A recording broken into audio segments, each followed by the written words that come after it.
Student, हमारी शिक्षण की सामान्य प्रविधियाँ चल रही थी, तो उसमें हमारी 4 हो चुकी थी। आज हमारी 5वीं है, कहानी कथन प्रविधि। तो इसमें जैसा कि मैंने बताया था, पहले भी समझा चुकी हूँ प्रविधि क्या होती हैं और क्यों यूज़ की जाती हैं शिक्षण में। तो आज भी मैं फिर से समझा दूँगी। और प्रविधियाँ क्या होती हैं, देखिए सबसे पहले तो ये चीज़ देखिए कि जो लोग ये सोचते कि विधि और प्रविधि एक चीज़ है, तो एक चीज़ नहीं है। ये मानने की गलती कभी मत करिएगा। विधि और प्रविधियों में अंतर होता है। विधि वो होती है जो जिसके द्वारा हम छात्रों को ज्ञान प्रदान करते हैं, और प्रविधियाँ वो होती हैं कि जिनमें शिक्षक की सारी गतिविधियां निहित होती हैं। तो ये चीज़ें आप ध्यान रखिएगा। ये मैं कई बार समझा चुकी हूँ, और जब से ये प्रविधियां हमारा टॉपिक स्टार्ट हुआ है, तब से हर वीडियो में मैंने ये चीज़ समझाई है। इनका अंतर भी मैंने बताया है, और हमेशा ही बताया है, और आज भी मैंने बता दिया है। तो ये ध्यान रखिएगा। बहुत से लोग इसे एक ही मानते, तो एक ही मत मानिएगा, क्योंकि इनमें अंतर होता है। शिक्षण प्रविधि क्या होती हैं, ये भी मैंने आपको बताया कि शिक्षण प्रविधि क्या होती हैं। शिक्षण प्रविधि होती है जो हमारी विषय वस्तु है, उसके प्रस्तुतिकरण को रोचक बनाने के लिए, किस तरह से उसे प्रभावशाली बनाने के लिए, उद्देश्यपरक बनाने के लिए हम जिन उपायों का यूज़ करते हैं, उसको शिक्षण प्रविधि कहा जाता है। किसको कहा जाता है, आपकी समझ में आ गई होगी कि जो हमारी विषय वस्तु होती है, उसके प्रस्तुतिकरण को रोचक, प्रभावशाली और उद्देश्यपरक बनाने के लिए हम जो उपाय अपनाते हैं, उनको शिक्षण प्रविधि कहते हैं। शिक्षण प्रविधि मैंने आपको बताई थी कितने प्रकार की होती हैं, तो 8 प्रकार की मैंने बताई थी। व्याख्या प्रविधि, स्पष्टीकरण प्रविधि, विवरण प्रविधि, वर्णन प्रविधि, कहानी कथन प्रविधि, निरीक्षित अध्ययन प्रविधि, उदाहरण प्रविधि, प्रश्न प्रेक्षा तथा प्रत्युत्तर प्रविधि। शिक्षण विधि और प्रविधि में अंतर होता है, ये मैंने आपको बता ही दिया है। और शिक्षण विधि का संबंध जो होता है, वो शिक्षण के उद्देश्य से होता है। ध्यान रखिएगा, ये क्वेश्चन आ जाता है कि शिक्षण विधि का संबंध किससे होता है। तो शिक्षण विधि का संबंध शिक्षण के उद्देश्य से होता है, और शिक्षण प्रविधि का संबंध उद्देश्य से ना होकर केवल शिक्षण विधि से होता है। ये ध्यान रखिएगा। जब शिक्षण प्रविधि का संबंध शिक्षण के उद्देश्य से अप्रत्यक्ष होता है, ये ध्यान रखिएगा।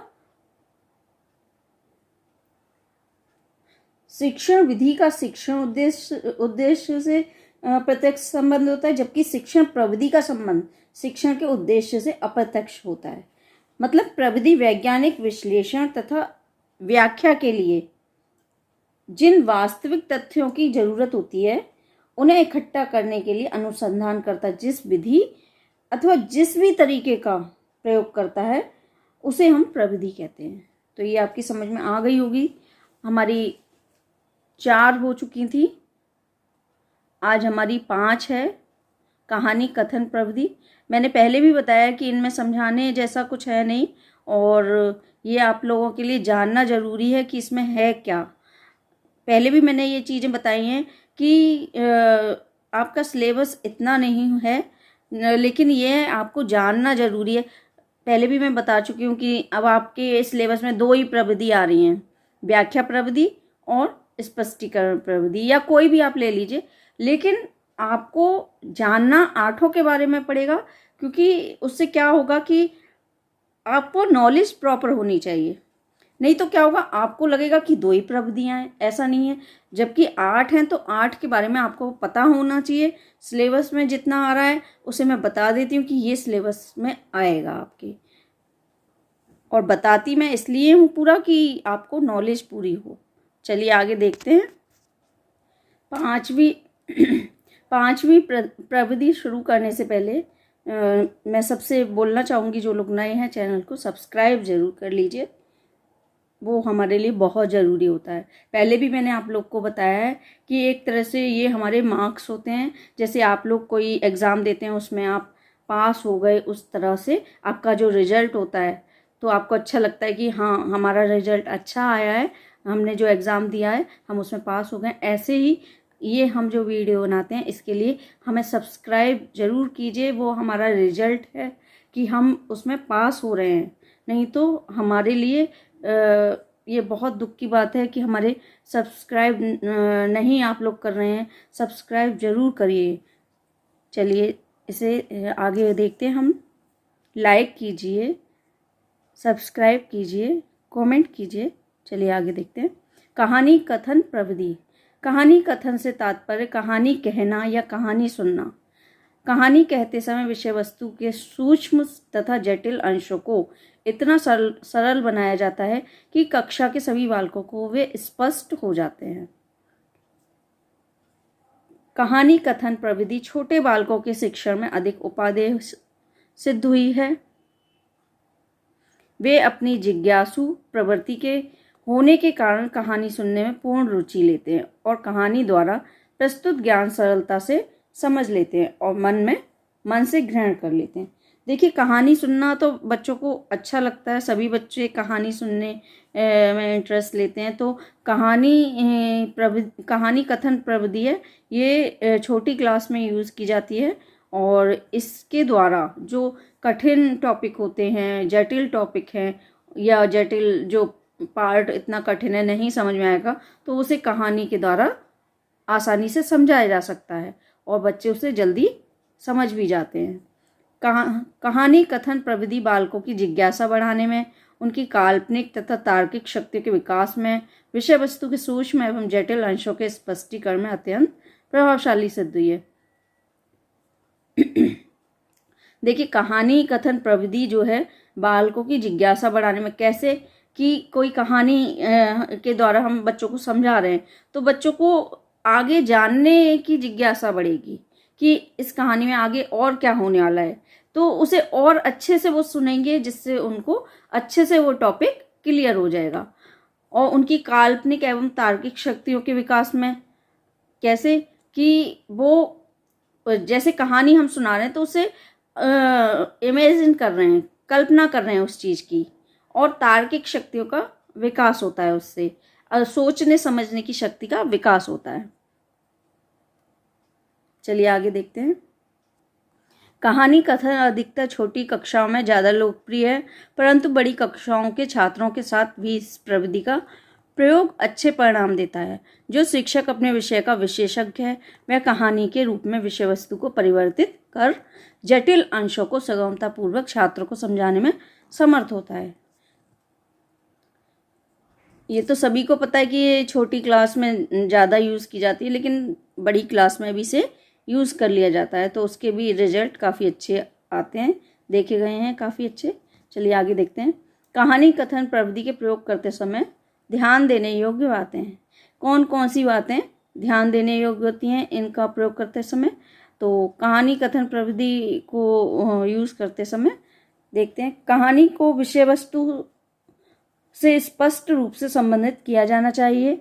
दूसरे शब्दों में कहानी का प्रत्यक्ष संबंध विषय शिक्षण से होना चाहिए। देखिए, कहानी को जो हमारा टॉपिक है उससे रिलेटेड होना चाहिए। ऐसा नहीं कि कहानी हमने कुछ और सुना दी और वो हमारे टॉपिक से बिल्कुल अलग है, तो ऐसा नहीं होना चाहिए। कहानी की भाषा शैली एवं विषय वस्तु सरल, शुद्ध, मनोरंजक, रोचक व प्रभाव में होनी चाहिए। जो कहानी हम सुना रहे हैं वो बच्चों की आयु के अनुसार और क्षमता के अनुसार होनी चाहिए, उनकी रुचि के अनुसार होनी चाहिए, तो जिससे कहानी उनकी समझ में आ जाए। और भाषा शैली शुद्ध होनी चाहिए। शुद्ध से मतलब जो उच्चारण होता है उस पर सही उच्चारण में कहानी होनी चाहिए। और भाषा पे कमान, भाषा पे अधिकार होना चाहिए शिक्षक का। आगे देखते हैं। कहानी कहने का ढंग आकर्षक एवं स्पष्ट होना चाहिए। कहानी कहने का भी एक अलग ढंग होता है। ऐसा नहीं कि हम कहानी पढ़ते चले जा रहे हैं, जैसे बुक पढ़ते हैं तो बुक पढ़ते चले जाते हैं, उससे कहानी रोचक नहीं लगती है। कहानी रोचक तब लगती है जिस हिसाब से हम कहानी पढ़ रहे हैं, जैसे उसमें जिस तरह की उसमें घटनाएं घटित हो रही हैं, तो उसी तरह की कहानी के साथ साथ हमारे हाव भाव भी होने चाहिए। चलिए आगे देखते हैं। कहानी कभी भी रटे हुए शब्दों में नहीं सुनाई जानी चाहिए।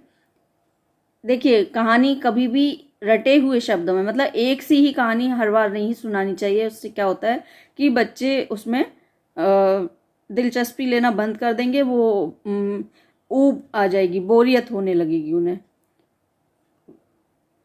कहानी के पात्र छात्रों के समीपवर्ती परिवेश के पात्रों के अनुकूल होने चाहिए। कहानी कहने से पहले ज्ञान के महत्वपूर्ण अंगों को हृदयंगम करके पूरी तरह समझ लेना चाहिए।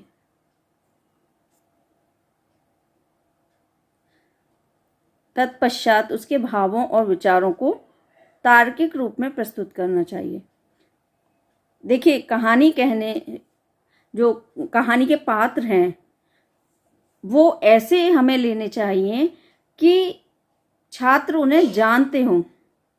ऐसा नहीं कि छात्र जानते नहीं हैं, उनके बारे में कुछ पता नहीं है, उन्हें कुछ भी जो पुराना उनका ज्ञान है वो नहीं है, तो वो कैसे फिर नए ज्ञान को उससे कनेक्ट कर पाएंगे। तो कहानी के जो पात्र हैं उनके बारे में उन्हें पता होना चाहिए। ऐसे पात्र रखने चाहिए कहानी में। कहानी सुनाते समय छात्रों की मानसिक स्थिति, उनकी रुचियों तथा सांवेगिक विशेषताओं पर भी ध्यान दिया जाना चाहिए। कहानी को पुस्तक से पढ़कर कभी नहीं सुनाना चाहिए, इससे छात्रों की रुचि कम हो जाती है। कहानी को कभी भी किसी बुक से नहीं पढ़ के सुनाना चाहिए, ये बात बिल्कुल सही है। एक आप पढ़ के कहानी सुना रहे हैं और एक आपकी कहानी अंदर से निकल रही है या आप अपने आप उसे सुना रहे हैं, उसमें बहुत अंतर आ जाता है। तो कहानी अपने आप ही सुनानी चाहिए, बुक से नहीं सुनानी चाहिए।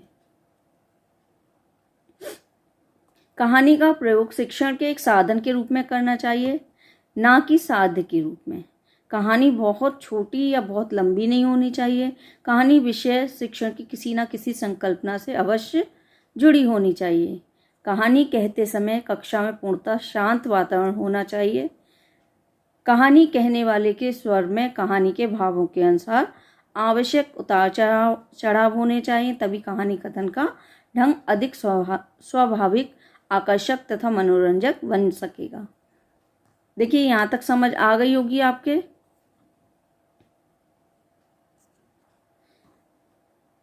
कहानी में कृत्रिमता से बचना चाहिए। कहानी कक्षा में तभी सुनानी चाहिए जब छात्र कहानी के लिए उत्सुक हों और उचित वातावरण का निर्माण हो गया हो। देखिए, कहानी तभी सुनानी चाहिए जब छात्र उसे सुनना चाहते हो। ऐसा नहीं कि वो सुनना नहीं चाहते और आप सुनाते जा रहे हैं, ऐसा नहीं होनी चाहिए। और कहानी ज़्यादा लंबी भी नहीं होनी चाहिए और ना ज़्यादा छोटी होनी चाहिए, ठीक है।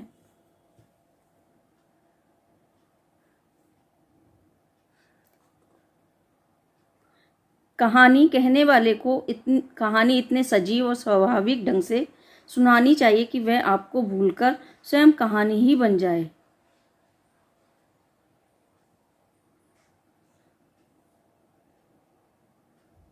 कहानी जब तक खत्म ना हो लगातार सुनानी चाहिए। इसमें बीच में इसे रोककर कोई अन्य प्रसंग छेड़ने से कहानी का आनंद खत्म हो जाता है। बीच में कोई और टॉपिक ना चालू किया जाए और कहानी पूरी खत्म करने के बाद ही दूसरा टॉपिक लेना चाहिए।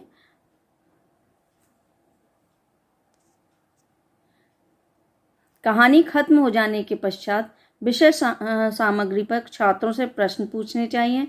विषय की बोधगम्यता से अवगत होने के लिए चर्चा या परिचर्चा आयोजित की जानी चाहिए, ताकि यह पता चल सके कि छात्र विषय सामग्री समझ सके हैं या नहीं। जब हम कोई कहानी सुनाते हैं तो वो हमारी किसी टॉपिक से ही रिलेटेड होती है, तो वो जब हमारी कहानी फिनिश हो जाए तब हमें छात्रों से पूछना चाहिए कि उस कहानी से जो संबंधित जो भी क्वेश्चन आंसर हैं वो पूछने चाहिए, जिससे हम ये जान पाएँ कि बच्चे कहाँ तक हमारे टॉपिक को समझ पाए हैं या नहीं। तो ये हमारी कहानी कथन प्रविधि थी जो कि आज फिनिश हो गई है, और कल हम देखेंगे निरीक्षित अध्ययन प्रविधि, कल उसके बारे में देखेंगे। आई होप आप लोग की समझ में आ रही होगी और जो ज़रूरी चीज़ें हैं वो मैंने समझाई हैं, जो नहीं ज़रूरी हैं उन्हें मैंने छोड़ दिया है। तो फिर भी अगर किसी को लगे कि नहीं ये हमें और जानना है या नहीं समझ में आई हो तो आप लोग पूछ सकते हैं। और जो लोग नए हैं चैनल को सब्सक्राइब कर दीजिए, लाइक शेयर कमेंट करते रहिए। Thanks for watching.